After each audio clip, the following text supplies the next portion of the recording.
আমার ছোট ভাইটা তো আর আসলে না আমার কাছে।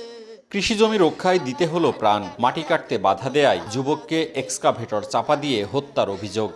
আমার ছোট ভাই আমরা বড়। বুধবার রাত ৯টার দিকে রাজশাহীর মোহনপুর উপজেলার ধুরইল ইউনিয়নের বড়পালসা এলাকার কৃষি জমিতে হঠাৎ করে এক্সকাভেটর দিয়ে জোরপূর্বক পুকুর খনন শুরু করেন পাশের ভীমনগর গ্রামের প্রভাবশালী মোন্তাজ হাজির ছেলেরা। বিষয়টি জানতে পেরে গ্রামের লোকজন মাইকিং করে জড়ো হয়ে দুই ফসলি জমি রক্ষা করতে যান। স্থানীয়দের অভিযোগ, সামনে থাকা যুবয়েরকে এক্সকাভেটর দিয়ে আঘাত করে, এতে মাটিতে লুটিয়ে পড়লে তাকে এক্সকাভেটরে চাপা দেওয়া হয়। গুরুতর অবস্থায় তাকে উদ্ধার করে মোহনপুর উপজেলা স্বাস্থ্য কমপ্লেক্সে নেওয়া হলে মৃত ঘোষণা করেন চিকিৎসক। ভাতটা খাই শুয়েছিল, শুয়ে ওই কথা বলার পরে সুইটা ঘরের চেয়ে বাড়ায় চলে গেছে। এখানে তাদের জমি সেভাবে নাই, তো ওরা আমাদের কাছে জমি চাই। মানুষ যখন চারিদিক ঘিরে নিছে এরকম ভাবে, তখন ওই ভেঁকু দেয়, ওই ভেঁকুর ইয়া দেয় সবসময় এভাবে সবসময় ঘুরে মানুষ যাতে ভিড়তে না পারে।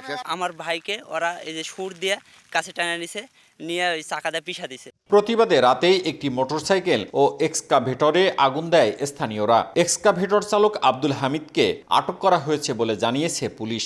ভেকুর যে মাথাটা আছে সেটা দিয়ে আঘাত করাতে এই মৃত্যুর ঘটনাটি ঘটেছে। আমরা একজন ব্যক্তিকে ইতিমধ্যে গ্রেপ্তার করেছি, ভেকুর একজন ড্রাইভারকে। তো সেই ক্ষেত্রে আমরা খুব শীঘ্রই আরেকজনকেও গ্রেপ্তার করতে সক্ষম হব এবং আইনি প্রক্রিয়া আমাদের প্রক্রিয়াধীন রয়েছে।